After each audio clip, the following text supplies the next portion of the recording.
கைது செய்யப்பட்ட தொழிலாளர்களை விடுவிப்பதை பிரதான கோரிக்கையாகவும் கூலி உயர்வு மற்றும் எஸ்டேட்டை அரசாங்கம் எடுத்து நடத்த வேண்டும் போன்ற கோரிக்கைகளை முன்வைத்து சுமார் 5000 தொழிலாளர்களும் கிராம மக்களும் பிற அரசியல் கட்சி தலைவர்களும் தொண்டர்களும் டாக்டர் கிருஷ்ணசாமி அவர்களின் தலைமையில் 23 ஜூலை 1999 அன்று திருநெல்வேலி மாவட்ட ஆட்சியரிடம் மனு கொடுக்க பேரணியாக சென்றனர்.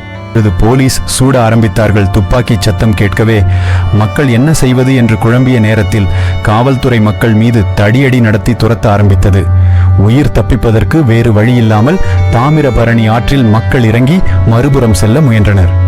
இதை கவனித்த காவல்துறையும் ஆற்றின் மறுபக்கம் சென்று மக்களை சுற்றி வளைத்து கரையேற விடாமல் அடித்தனர்.